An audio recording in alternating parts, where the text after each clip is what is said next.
is alcohol. Alcohol was created for polishing. It's very good. For example, if you have to polish your crystal, you should use gin. It's very good for diamonds or anything. It's just a polish. It's a polish for the for anything. It gives a polish. See, alcohol is a polish, and its composition is such that it gives a polish to a thing. Now God wanted you to have polished surfaces and polished things and all the clean look of it, so He gave you this polish. Now you started drinking it. Now what to do? He never asked you to drink. But if you drink that, then it polishes your intestines also. But it has its own nature. It doesn't have any idea of morality. Poor thing. We can't blame the alcohol, because it is supposed to polish. Wherever you put it, it polishes, all right? So it polishes your liver also nicely.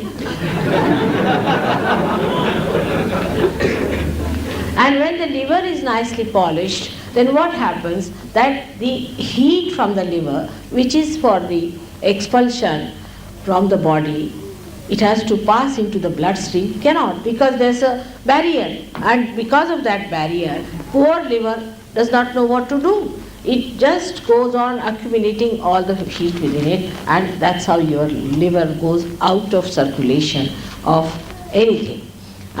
You have liver problems and you feel very giddy, nauseating, and liver is the one which really cleanses your attention. Whatever you gather from your attention, it cleanses.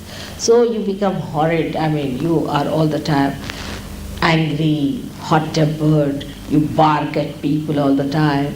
All that thing is typically liverish, you see. You grow tall, like that, absolutely straight line, and you become very hot-tempered. Sometimes you could be hawk-like.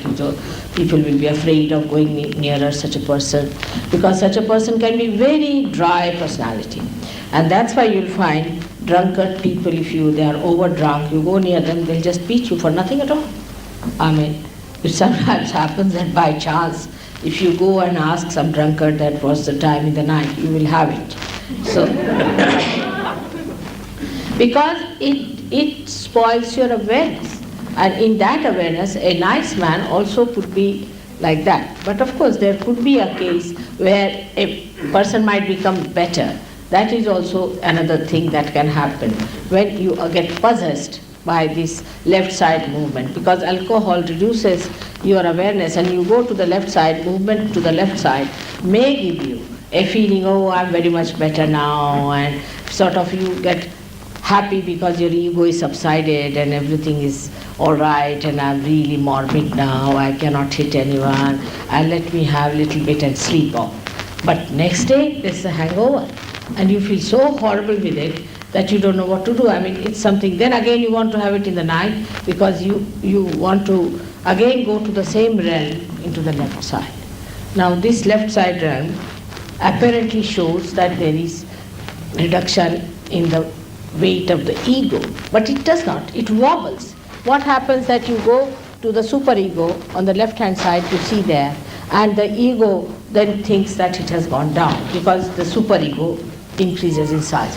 But when superego increases, the ego is pushed down, and then when you come to your ego condition, then it pushes down. So there's a big wobbling going on, and such people get ultimately very much confused.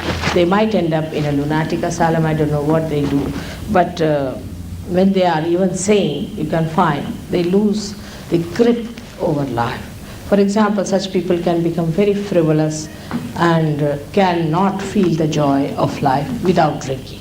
It's most amazing that people can't enjoy each other unless and until there's a glass in between.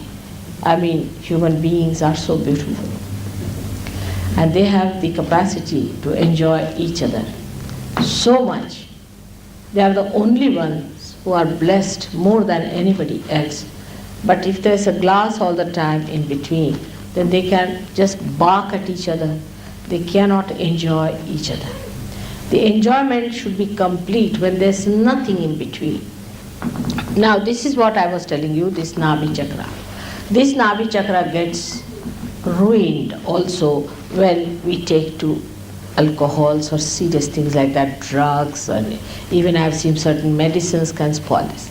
Then you get a problem with other things like digestion, you get constipation, all sorts of things take place by which you develop gas troubles and other troubles and then your heart troubles, and it goes on one after another. I do not say that it's only alcohol that will cause. There are other causes also, but alcohol can never be helpful in giving you good health. Some people have a feeling that if you take alcohol then only you will keep good health. Is a wrong thing. Because health is not only physical health, it's also mental health. People think that physical health is the end of everything. Is absolutely wrong, because we are not only the physical being, we are also the mental being and the emotional being. And when you play too much with your Navi chakra, you have the biggest problem, and that is that you can never be successful in life as far as enjoyment is concerned of your achievements. Mother, I just want to know why, if alcohol is so bad for you, did Christ turn the water into wine? Oh, you see, that's another big mistake. That time wine was not this kind of a wine. You see, people used to take wine which is grape juice. Even today, if you go to Jerusalem, you get wine which is not fermented. It is prohibited in the Bible, if you read Moses or Abraham, to take these strong drinks. It is described very clearly. But why Christ did not talk about alcohol? There's a difference between wine and alcohol. Wine which is fermented and wine which is a real wine. You see, otherwise you would say fermented wine. And that's a very common drink, and I also enjoy it very much. Grapes I love, so ordinary grape juice was the wine. But about this alcohol, he didn't talk much, because you see, now I'm with you. I have to give you realization, so I'm talking about Kundalini and realization, isn't it? Now, Christ did not have to deal with Kundalini at that time, but he had to talk of eternal life, so he talked about that, and he showed with his life that life is eternal by his resurrection.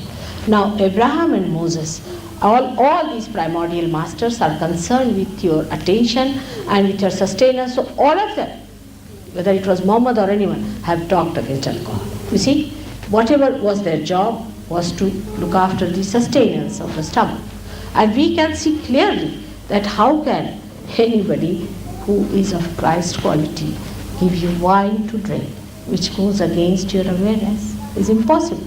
But that's how it is. We do not, you see, we mold everything according to our ideas, but wine means ordinary wine. You go today even, if you ask for wine, even in Switzerland, you'll be surprised that ordinary grape juice is called as wine. Even the grape, that creeper is called as wine. The whole thing is called as wine, yeah. Now there is no fermentation as far as wine is concerned, but this is what it was.